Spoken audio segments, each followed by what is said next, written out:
Imagine a world millions of years in the future. A world where evolution has written a new chapter in the story of life.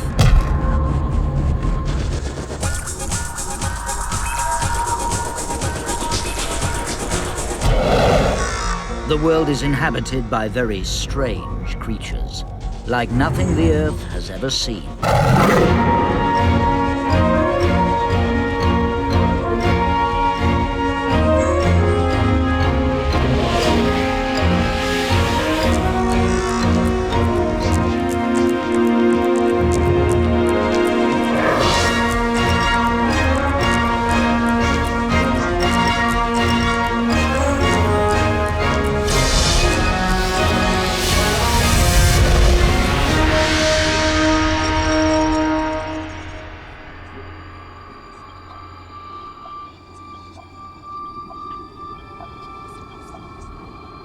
In this future world, a harsh, barren desert stretches for over 9,000 kilometers. At its center, it seems too hot and too dry for anything to survive. But in a few places, there are isolated pools, and where there's water, there's life.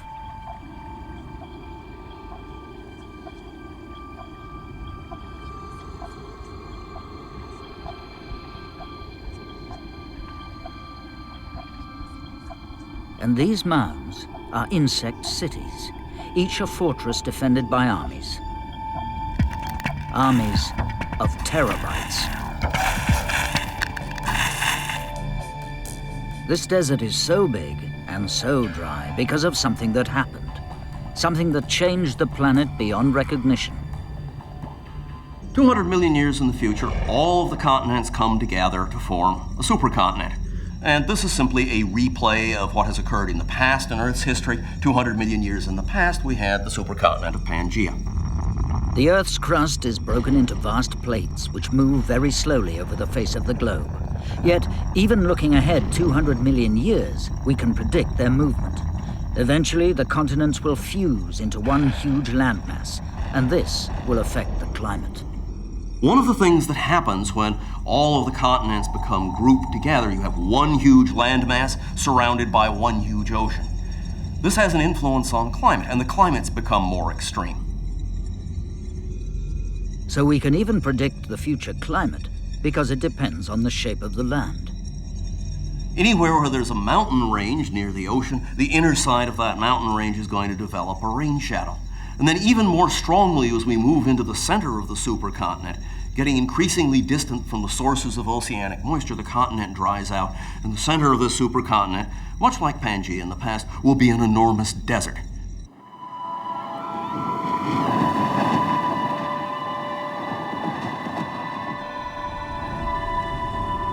This desert is so vast and parched, it's a serious challenge to life. But all the creatures that do live here are lucky. They're the survivors of an even greater challenge to life. An event so cataclysmic, it reshaped the whole pattern of life on Earth. 100 million years earlier, volcanic eruptions increased, throwing dust into the atmosphere, blotting out the sun, chilling the Earth, and creating an event we call a mass extinction. A mass extinction is when a very substantial percentage of the species that are alive on the planet disappear in a very short period of time. Now, a short period of time to a geologist might be 10, 15, 20,000 years, but relative to the millions of years that we're talking, this is it's like that.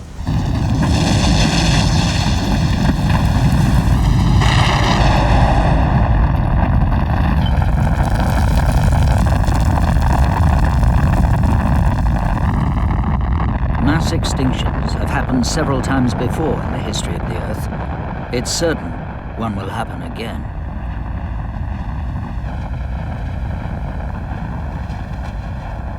And each time it happens, life suffers a heavy blow, and very little survives. What do we have left?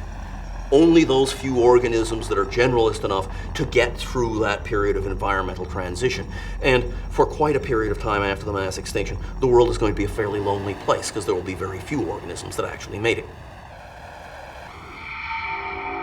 But something did survive. Creatures so tough they survived several mass extinctions before this one. Creatures plenty tough enough to survive even in the harsh desert. Terabytes. Descendants of termites, they made it this far because they're insects, some of nature's greatest survivors. Insects have been around an extraordinarily long time. 400 million years ago, they came out onto land along with the first plants. They've survived everything that nature has been able to throw at them since. So they passed through the greatest mass extinction we've seen, 250 million years ago or so. They survived perfectly well the demise of the dinosaurs. In fact, this was a time when, in some ways, they were still diversifying. And I've no doubt at all that whatever happens in the future, if anything survives, it will include the insects. We know that in the most inhospitable places in the world today, like the deserts of Namibia, there are beetles, there are ants, there are a number of insects that are able to cope with an environment that's too hostile for almost anything else.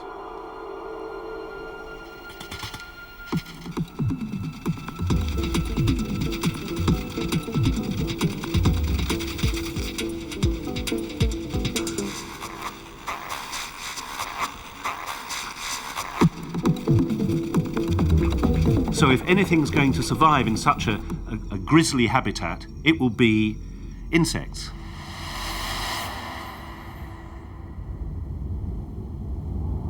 Scorching heat and no water.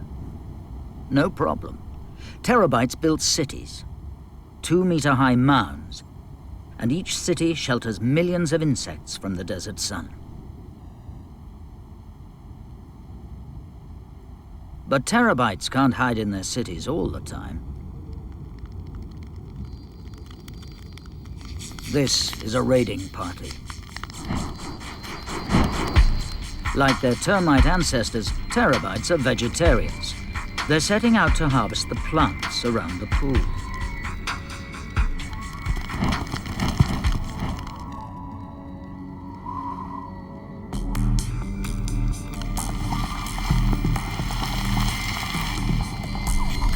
But in this desert, the plants can run away. They're not plants at all. They're animals, giant green worms. And when the Terabytes are on the warpath, the worms escape, slipping into the safety of the pool. They're not plants, but they do seem to have something that the Terabytes need. Garden worms look like plants, but the leaves are fleshy lobes growing out of the worm's body. But they don't just look like leaves. They work like real leaves because they're packed full of tiny, green, single-celled plants, algae. Algae make food from air, water, and sunlight. The garden worms live off this food and nothing else. A clever trick that's been invented before. It's a curious fact that many animals have learned to live symbiotically with algae. There are even flatworms which are bright green because of the algae within them.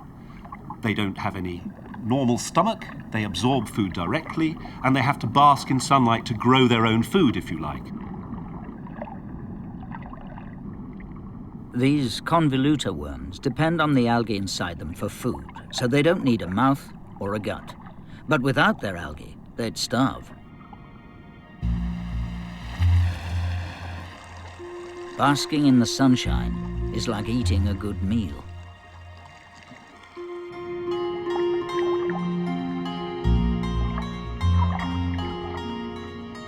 But sunbathing is only safe at low water. As the tide floods in, the worms disappear back into the sand or risk being eaten by passing fish.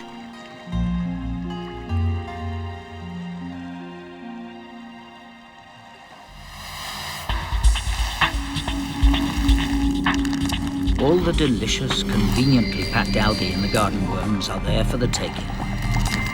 So to stop the worm long enough to grab some of the algae, Terabytes deploy their chemical weapons, a sticky glue.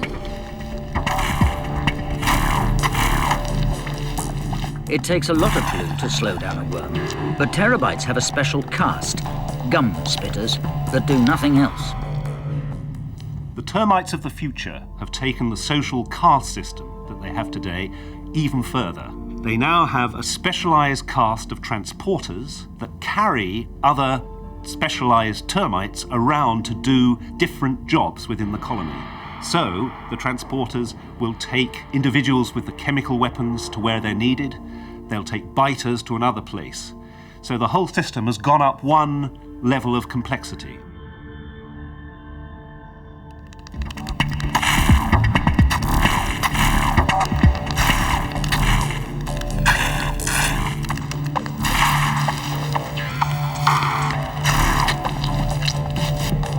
But for every chemical weapon, there's a chemical defense. The worm secretes a substance from between its segments that dissolves the Terabyte glue. And the worm can escape, minus a few algae.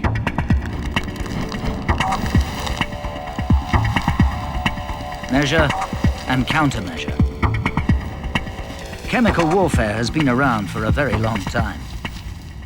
This form of defensive action is known today. For example, spider webs are extremely gluey. And most insects, when they get stuck, that's it. Their dinner. But one group of insects, the scorpion flies, has a special secretion. It can wipe on its limbs so that when it becomes entrapped in a spider's web, this secretion actually dissolves the glue, enabling the fly to escape.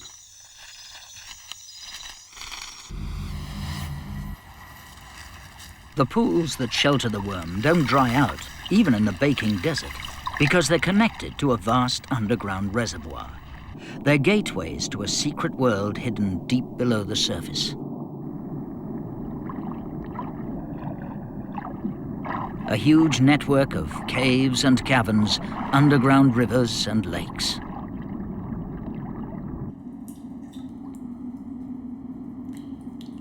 However hot it gets on the surface above, these caves stay at the same temperature all year.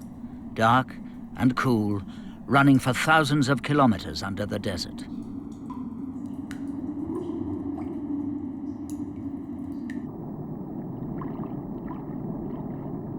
This is where the garden worms live when they're not out sunbathing. But there are still Terabytes down here. Wherever there's a pocket of air, there are strange blobs. These are Terabytes as well, but a different form again. And there are hundreds of them, 20 meters below ground.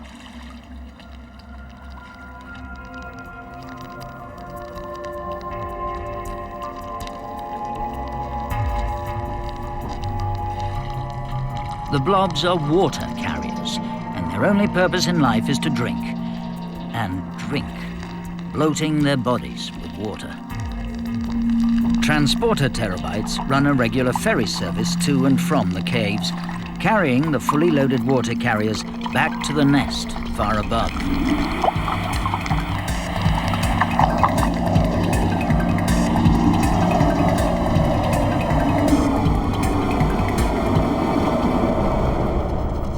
Water carriers are a living irrigation system.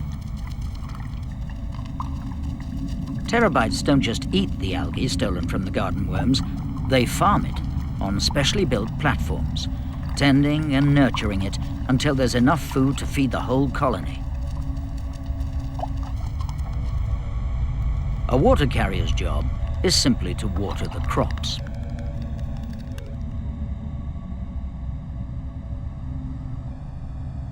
The tops of the mounds are like greenhouses, with translucent windows of hardened gum that let in sunlight. But the really ingenious parts of the nest are hidden below ground, at the bottom of the mound. Several meters below the desert, the Terabytes have built their own air conditioning system, layers of veins built from mud and sand. Water carriers also keep these veins damp, and as the water evaporates, it cools the veins and the air between them. A complex series of tunnels and ducts allows the air to circulate.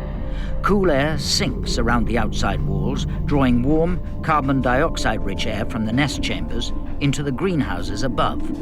A perfect hothouse design to make the algae grow as fast as possible. It's simply an advanced version of today's insect agriculture. Many insects today use some form of cultivation. In termite mounds today, organic material, leaves, twigs and the like is brought into the nest where it is broken down by a special kind of fungus. And it's this fungus which provides the nourishment for the colony. In leaf cutter ants, leaves are cut up and transported back to the nest where another kind of fungus, another special kind of fungus, breaks down the leaves into a form that the ant colony can use. So this kind of gardening is actually quite widespread in the insect world today. What we're doing in the future is discovering a termite which, instead of using fungi, is actually cultivating a kind of algal scum which it can graze on directly.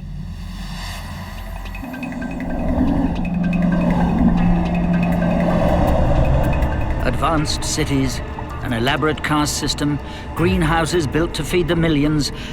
But as in all cities, everything depends on one vital part of the system: plumbing. Water comes from underground, 20 meters below the surface, under tons upon tons of hard limestone rock. So the whole system depends on tiny insects getting through all the rock. This is the job of yet another caste, the rock borers. Like glue squirters, they do nothing but make chemicals. In this case, concentrated hydrochloric acid, which dissolves the limestone.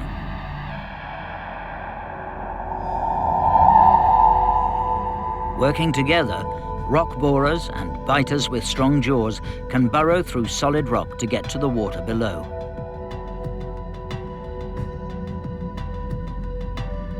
The caves run for thousands of kilometers under the desert, a long way from the sunlit pools above.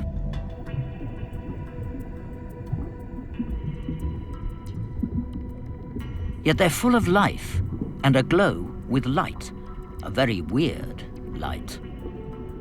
Underground, in these deep caves, the conditions may seem rather unpleasant for life, but they are entirely suitable for some specialized kinds of bacteria.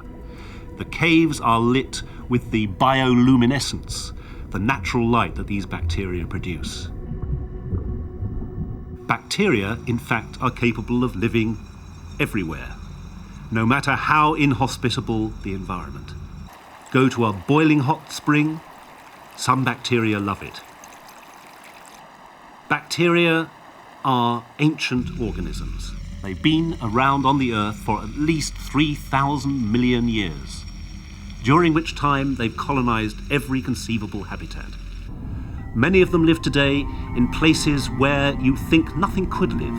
In fact, they form the basis of a food chain. For example, on deep ocean ridges, hot water charged with sulfur moves up from the interior of the Earth. Bacteria love it. Special sulfur-loving bacteria live there in enormous profusion. And they in turn provide food for a whole series of specialized organisms that live there. This is a special enclosed world powered by bacteria.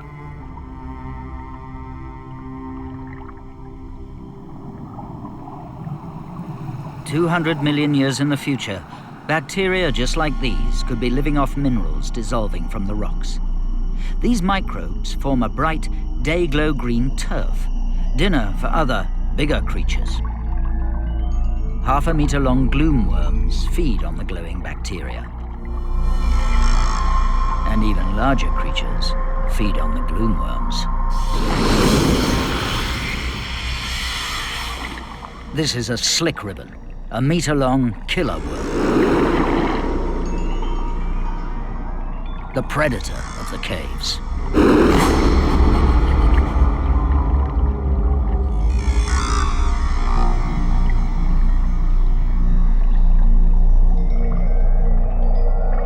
The worms in the cave have evolved there. They've been isolated in this cave system from the rest of the environment, the desert up above, for a long, long time. And the species that are now in that cave system that form an ecosystem there have all evolved from a common ancestor. That common ancestor was a kind of marine worm, a very successful, diverse group. Along each side of their bodies are 2 rows of complex structures that can be used for burrowing or swimming. In today's seas, this design works so well there are thousands of different kinds of marine worms, but they were almost annihilated by the mass extinction. But one kind of worm must have escaped into the cave system. Isolated in its own dark world, that one kind evolved into many different forms, what's known as an adaptive radiation. They've been isolated. The environment has been open to them to explore in an evolutionary fashion, and they have generated a small adaptive radiation in order to evolve into these different niches that this cave system represents. And adaptive radiation of this kind is really something we see all the time in the current modern world, especially in island archipelagos. For example, Darwin's finches are a set of birds that are different species on the archipelagos of the Galapagos Island off the coast of Ecuador. They blew there who knows how long ago and diversified into different species using the habitat in different ways. With no competition from anything else on the islands, the finches had room to spread their wings. They evolved different shaped beaks to feed on different kinds of food.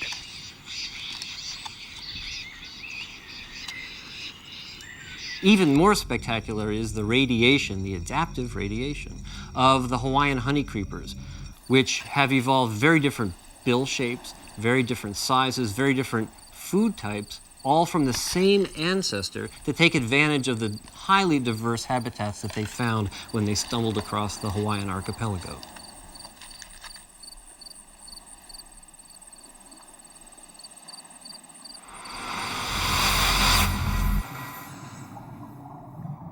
Isolated for millions of years under the desert, the worms evolved into several very different species. Eventually, they became gloomworms, slick ribbons, and garden worms. And most of them live out their lives in the perpetual underground gloom.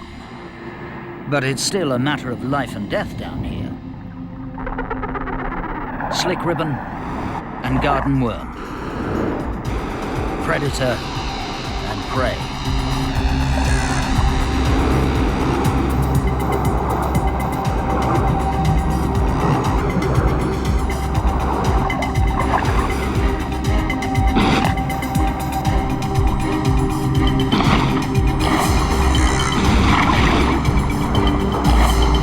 The garden worm has a special defense, squirting out a disgusting liquid right in the path of the slick ribbon, buying the garden worm just enough time to get away.